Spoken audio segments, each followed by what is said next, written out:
గుంటూరు కారం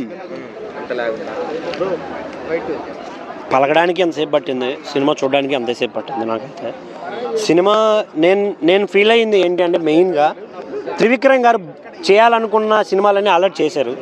చేసిన దాన్ని మళ్ళీ ఆయనకు చూసుకోవాలనిపించిందేమో. కాబట్టి సేమ్ అన్ని సినిమాల్లో అక్కడో పాటు ఇక్కడో పాటు అక్కడో పాటు అక్కడో పాటు మొత్తం మిక్స్ చేసి ఇలా స్మాష్ చేస్తే గుంటూరు కారం అనే సినిమా వచ్చింది అనే ఫీల్ అయితే నాకు వచ్చింది.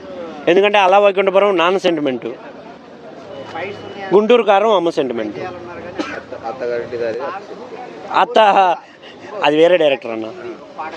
సినిమాలో నాకు మెయిన్గా నచ్చింది మహేష్ బాబు గారి యాక్టింగ్ అన్న. చాలా అంటే చాలా బాగా అనిపించింది. ఆయన స్క్రీన్ ప్రజెన్స్ చాలా బాగుంది. డైలాగ్ డెలివరీ అయితే చాలా బాగుంది. నాకు కొన్ని డైలాగులు మహేష్ బాబు గారి కాంబినేషన్, కొన్ని డైలాగ్స్ అయితే నాకు చాలా అంటే చాలా నచ్చాయి. ఇంకోటి మన శ్రీలీల గురించి మాట్లాడుకుంటే వాళ్ళిద్దరు కాంబో చాలా బాగుందన్న.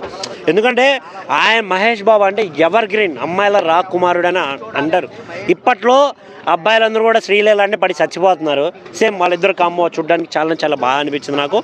కానీ ఇంకొక హీరోయిన్ ఉంది, ఎందుకుందా ఆవిడ, ఎందుకు పిలిచారు ఆవిడ్ని? ఏ ఛాన్సుల కోసం చాలామంది వెయిట్ చేస్తున్నారు. అందమైన అమ్మాయిలు చాలామంది ఉన్నారు, వాళ్ళకి అవకాశం ఇచ్చింటే బాగుండేమో అనే ఫీలింగ్ నాకు అనిపించింది. ఇందులో చేసిన యాక్టర్స్ అందరూ, ప్రకాష్ రాజ్ గారు, అందరు క్యారెక్టర్లు చాలా బాగా అనిపించాయి. రావు రమేష్ గారిది. బట్ స్టోరీ అయితే లేదు. ఆల్రెడీ కూర్చున్నోడిని చూసిన స్టోరీ చూసినాం అనే ఫీల్ అయితే వస్తుంది సినిమా చూసిన తర్వాత. రమ్యకృష్ణ గారిది, అదే మహేష్ బాబు గారి సన్ అండ్ మదర్ ఎలా అన్న వాళ్ళ ఎమోషన్ సీన్స్ ఉంటాయన్న. ఎగ్జాక్ట్గా అత్తారింటికి దారేదిలో సునంద గారిది, తర్వాత పవన్ కళ్యాణ్ గారిది ఎలా ఉంటుందో ఆ చిన్న కాంబో లాంటి ప్లే వస్తుంది. దీన్ని ఇంకోలా చెప్పుకుంటే త్రివిక్రమ్ గారి స్టైల్లో ఖుష్బూ గారిది, పవన్ కళ్యాణ్ గారిది ఒక సీన్ ఉంటుంది అజ్ఞాతవాసిలో సేమ్.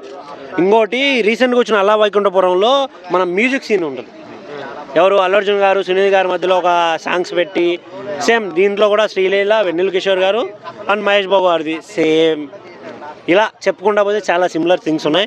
బట్ నాకైతే ఇందులో బాగా నచ్చిన డైలాగ్ ఒకటే డైలాగ్ అది చెప్పాలనుకుంటున్నాను నేనైతే. అమ్మని కొడుకు ఏం చేసావని ఎప్పుడు అడిగి చెప్పినా మీకు అర్థం కాదు అనే డైలాగ్ అయితే చాలా బాగా నచ్చింది నాకు. అది కూడా లాస్ట్లో ఉంటుందన్న. ఆ డైలాగ్ ఒక్కటే బాగా అనిపించింది నాకు. మిగతా డైలాగులు ఉన్నాయి బట్ అవి కింది స్థాయిలకు అర్థం కాదని మా ఓడి చెప్పాడు ఆల్రెడీ. సేమ్ అలా అనిపించింది నాకు. Thank you.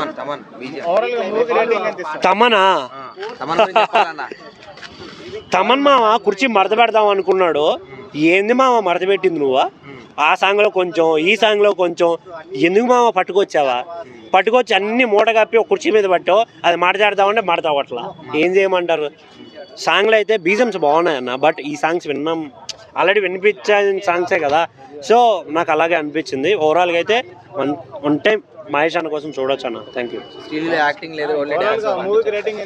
అన్న ఓవరాల్గా ఒక 1.5 ఇచ్చాను అంతే.